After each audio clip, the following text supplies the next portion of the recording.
Notícias aqui no Raiz Tricolor. Vamos embora. A gente fala sobre renovação de Ganso. Teve entrevista do jogador, o próprio jogador admitindo que já está praticamente tudo finalizado para renovar.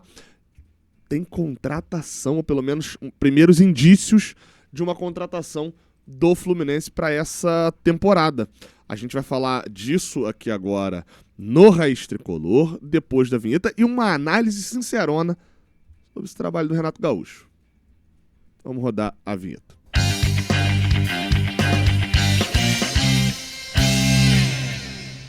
Seja bem-vindo, você guerreiro de todo o Brasil, de todo mundo, aqui é o canal Raiz Tricolor. Eu sou Gabriel Amaral, sou jornalista, sou tricolor. Deixa o like aqui embaixo, se inscreve aqui no canal. E vamos lá falar de Fluminense. A gente abre falando aqui, e aqui a gente não é aquela churrascaria fraca que na hora que você já tá cheio, traz aqui picanha, senhor. É pro cara ver se dá uma economizada, porque você já comeu muito. Então ele não cobra. Vamos falar da contratação. Sei que vocês estão aqui pra gente falar da notícia do Martín Charquero, que é um jornalista de futebol, que é uruguaio. Eu já acompanho ele, já sigo o Martín Charquero, e ele trouxe uma notícia durante a noite desta quinta-feira, enquanto o Fluminense se classificava contra o Once Caldas, falando o seguinte: atenção, o Fluminense quer levar a Diente Lopes. Muito bom o apelido dele, e eu tenho lugar de fala, porque o apelido dele é por causa dos dentes dele, né? Nico Lopes, para que se jogue o Mundial de Clubes. Houve um contato com o jogador, a proposta financeiramente é muito forte. O atacante tricolor, ele é tricolor porque está hoje no Nacional do Uruguai. Tem como prioridade seguir no Nacional. A cláusula de saída, ou seja, a multa rescisória, né, é de $1 milhão. Ele diz que vai dar mais informações ao longo da manhã de sexta-feira. Bem, o cenário atual é o seguinte. Primeira coisa sobre Nico Lopes. É o jogador de 1 contra 1 do Renato Gaúcho? Pode ser. Mas eu, pelo menos, vejo o Nico Lopes. Eu não vejo o Nico Lopes como pontinha. Pra mim, jogador de 1 contra 1 é muito pontinha ciscador, né? Mas não é exatamente isso só, não. O Nico Lopes eu vejo mais como um atacante de definição. É um atacante que, no geral, na carreira, ele tem muitos gols. Mas aí também eu volto pro Keno e lembro que o Keno também tem muitos gols, né? Veem que eu não tô falando ainda sobre nível do Nico Lopes, mas estilo. Eu acho que cabe. O estilo dele cabe no que o Renato vem querendo no Fluminense. O Nico Lopes tem 31 anos. Pra você que não se lembra, o Nico Lopes jogou aqui no Brasil no Internacional. Uma passagem, acho que no todo dá pra dizer que foi boa pelo Internacional. Jogou aqui em 2016, chegou em 16, jogou 17, 18, inclusive em 18. Ele acabou com a gente no Maracanã, um jogo, quem tava lá lembra, cara. Paguei R$20 nesse ingresso na Leste Superior, Fluminense Internacional. Não sabia que pagar ingresso barato dava direito só a um jogo muito merda, né? Se soubesse, tinha pagado ingresso caro pra dar direito a um jogo melhor. Primeiro tempo acabou 3-0 pro Internacional com 2 gols do Nico Lopes. Deve ter sido o jogo da vida dele. Mas os números dele no Internacional, eles são números relativamente bons. Para um atacante, ele fez 17 gols numa temporada, fez 14 gols, 20 participações, né, na temporada seguinte. Na última não foi tão bem, mas teve 16 participações em gol. Então, assim, tá falando de um atacante que produzia alguma coisa. Só que ele saiu do Internacional já tem 6 anos. Nesse período passou no Tigres. Novamente, muitos gols, 12 gols, 11 gols por temporada. E eu acho que quando a gente analisa financeiramente a carreira do Nico Lopes, a gente vai entendendo que talvez a gente tá chegando tarde na brincadeira. Por quê, tá? Quando o Internacional vai buscar ele numa contratação, ele pertencia ao Udinese, tinha passado já no Nacional do Uruguai, tinha ido bem, o Internacional o compra por quase 10 milhões de euros. Quando o Internacional o vende para o Tigres, o vende também por 9 milhões e meio, quase 10 milhões de euros. Essa negociação do Inter para o Tigres foi quase 10 milhões de euros. A multa rescisória atual dele é de $1 milhão. Porque ele chegou no Nacional, por exemplo, a custo zero. O Nico Lopes, no geral, era uma contratação que eu falaria, cara, tá aí, pode ser que tenha alguma coisa. O número do cara não é ruim no Nacional, apesar dele ter perdido um gol no último minuto. Reveja esse lance, tá? Não sei se quantos viram aí. No último minuto, se ele faz o gol pelo Nacional, o Nacional faria 2-0 na sua partida contra o Atlético de Medellín, o Atlético Nacional de Medellín, faria 2-0, passaria o Bahia, iria para a Sul-Americana. E ele, assim, meio que da marca do pênalti, chuta pra fora. Não vou dizer que é um gol absurdo, nossa, escala David e tal, mas é um gol perdido, sim. E, cara, no geral, assim, eu falaria, 31 anos, o Nico Lopes não é um atacante velho. Eu iria contemporizar. Acharia uma contratação ok. Agora, cara, o Nico Lopes, ele pode vir a ser, porque o Nico Lopes não é cego. O Nico Lopes não é um atacante horroroso. Ele não é... Não, ele é um atacante. Só que ele... A gente já gastou 6 milhões de euros no Canóbio. A gente tem o Keno no nosso elenco. A gente foi buscar o La Vega, pagando. A gente tem o Serna, que a gente acabou de gastar também mais de 2 milhões de dólares. E o Nico Lopes vai chegar, pagando, né, caso ele venha mesmo, houve contato, etc., e não vai resolver o problema. Ele vai ser mais um nessa rotação de jogadores medianos para bons. Jogadores nota 6,5. Vai entrar nessa rotação aí. O Canóbio é ruim? Eu não acho o Canóbio ruim. Acho o Canóbio um jogador ruim. Mas o Canóbio não vale o quanto pagaram nele e não foi a resolução dos nossos problemas de ponta. Tanto que hoje, mesmo se o Canóbio estivesse disponível, o nosso ponta titular provavelmente seria um atacante da temporada retrasada, da título da Libertadores ainda. A mesma coisa sobre esse atacante.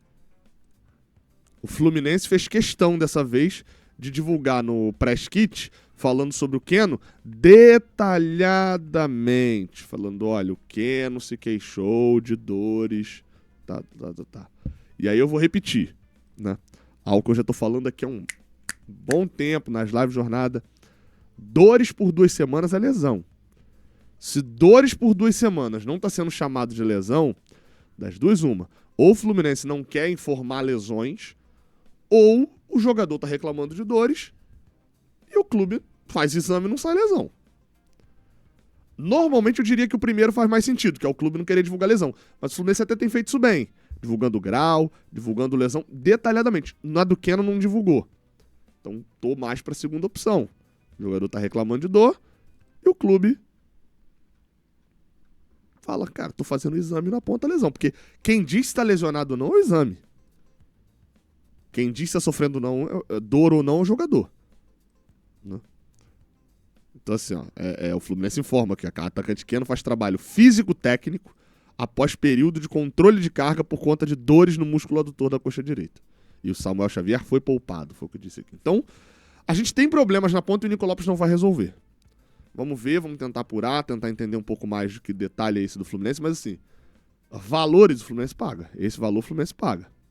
Pro Mundial pode ser que ajude. O Nico Lopes, novamente, ele não é cego da bola, não. Tem a sua qualidade, tem um número de gols expressivo, né, para você pegar um atacante como ele e pensar que em 25 ele tem 11 gols, em 24 ele tinha feito pelo menos 18 gols aqui, pelo que eu vi, pontando Leão e Nacional. No ano anterior ele fez poucos gols, mas 2021-22, 11, 20-21, 12. Na temporadas anteriores, que são aquelas do Internacional que eu citei. Ou seja, é um cara que faz gols, cara. Mas não é a resolução dos nossos problemas. Pode resolver alguns problemas e vai entrar na rotação ali. E vou repetir a minha opinião, pra gente passar pra situação do Ganso. Vou repetir a minha mesma opinião, cara. Pra trazer um outro atacante de lado hoje, vai ter que emprestar alguém. Vai ter que desovar alguém. Paulo Baia não faz sentido emprestar porque ele tá emprestado aqui já. Riquelme Felipe vai emprestar? Acho que não. Tem que dar minutos, tem que desenvolver aqui mesmo. Acho que ninguém vai conseguir desenvolver igual a gente. Talvez seja o La Vega. Arrumou um empréstimo pro La Vega. Tem contrato longo, o Fluminense acabou de pagar. Deixa um moleque rodar na Série B. Né? Enfim, deixa rodar aqui num outro país sul-americano. Talvez rodar na Série B seja bom pra adaptar ao Brasil mesmo. Se não emprestar, vai ficar sem utilizar. Vai criar teia de aranha lá no banco de reservas. Então, enfim. É o primeiro nome só que surgiu. A gente vai tentar apurar mais, mas a notícia é de um jornalista uruguaio confiável. Deixa o seu like aqui embaixo, tá? Não esquece de fazer isso, não. Vamos lá, cara. A gente fala aqui agora, vamos falar só rapidinho sobre a renovação do Ganso. O Ganso deu entrevista na saída de campo e disse o seguinte, sobre a renovação está bem próximo. O presidente pode falar melhor, mas tá quase. disse ele sorrindo ali na saída de campo. A renovação do Ganso deve fechar. Teve notícia ao longo dessa sexta-feira falando sobre um contrato do Ganso até 2026, tá? Uma renovação do Ganso, uma renovação próxima que tá para acontecer. A matéria foi do Diogo Dantas, lá do Jornal o Globo. A matéria tá para acontecer em 2026. O cenário do Ganso até 26, eu já dei minha opinião aqui e vou repetir. Eu hoje teria um pouquinho mais de cautela com o Ganso para 26. Mas eu entendo que dá para encerrar esse ciclo em 26 ainda bem. Ainda não dá. Mas é um risco. 27, 28 era loucura, na minha opinião. Cara, teve um post que deu uma viralizada da página SofaScore Brasil, que é um aplicativo, né, de futebol que tem. Eles têm ali a página, eu vou dar os créditos aqui dos números e levantamentos. Fluminense atuando como mandante sob o comando do Renato Gaúcho. 9 jogos, 8 vitórias e 0 derrotas. Um empate. 92% de aproveitamento, 93% se a gente arredondar. 18 gols feitos, só 4 sofridos. Quem fez gol na gente? Vasco. Vitória. Red Bull. Teve mais um aí. Campeonato Brasileiro. Pois eu lembro. Como mandante, só mais um. E é que fala, ó. Tem 29 grandes chances, só cede 8. 162 finalizações, uma média aí de praticamente 17 aqui, ó. 18 finalizações por jogo, gente. O Fluminense em casa, com o Renato, finaliza 18 vezes e sofre 8 finalizações. E a frasezinha aqui final, apesar de parecer genérica, ela é verdade. É um time dominante. Sport fez o outro gol. Lembrei agora, que abriu o placar. E, cara, eu fico muito tranquilo pra poder falar disso do Renato, porque eu falei já... Eu mudo de opinião de algumas coisas aqui no canal um pouco mais transitório, né? Eu vou mudando de opinião com alguma coisa.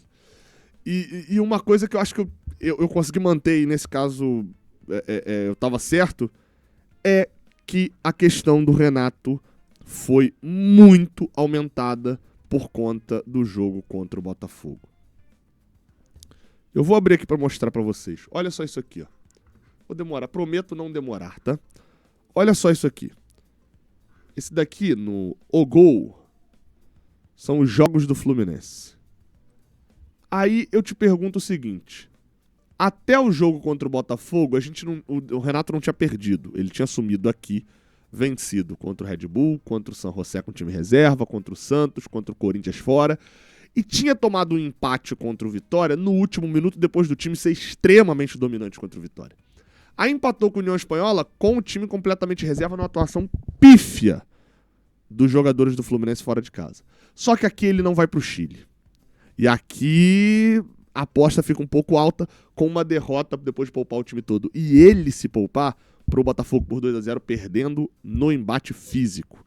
Aqui se cria uma casca que agora, quando a gente pula aqui para os outros jogos, a gente vai perceber que até o jogo contra o Botafogo, o Fluminense foi dominante em todos os jogos, exceto quando jogou com o time reserva.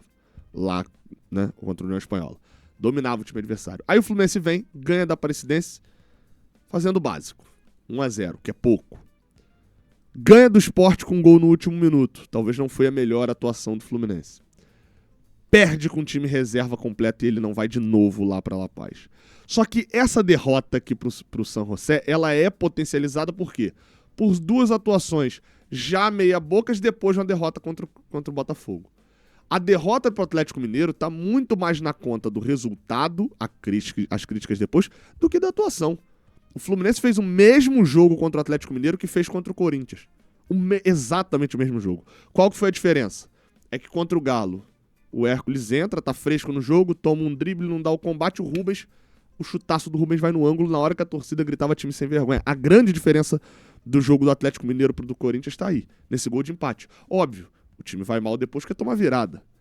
E toma o terceiro gol também na criancice dentro da área. Mas a crítica aqui pra mim é muito mais ao elenco do que ao Renato. E aí, cara, a gente vinha depois de uma série, estamos agora, numa série de 5 jogos com 4 vitórias e um empate só. E eram críticas exacerbadas até o jogo do Vasco. Os números do Renato até agora são muito bons. O desempenho tende a melhorar ainda. Precisa melhorar ainda. Mas a gente não pode deixar de comparar também com o anterior. Gente, houve muito exagero, gente. Tava virando comum, porque normal pra mim nunca vai ser, pessoa sentando e falando assim, fosse pra deixar o Renato, fosse pra trazer o Renato, era melhor deixar o Mano. Tá jogando igualzinho o Mano Menezes. Nem igual o Mano Menezes do ano passado era, gente. 18 finalizações jogando dentro de casa, é a média que se faz. 8 é a média que se sofre. O Fluminense domina o jogo dentro de casa. O Fluminense do Mano, mesmo no ano passado, não tratava dessa maneira. Então, assim, a gente precisa aprender a balancear um pouquinho as coisas. A gente não vai meter 5 no Borussia agora porque ganhou do Vasco e do Once Caldas, mas também, gente, a galera começou a tratar de uma maneira que o Fluminense não vai fazer gol no Mundial. Calma. Só ter um pouquinho de calma. Né? O trabalho do Renato até o momento está dando resultado. E pra mim, há evolução no time. Eu já pontuei algumas evoluções táticas que o Fluminense fez aqui também. Tamo junto. Não esquece de deixar o like, se inscrever. Até a próxima. Valeu.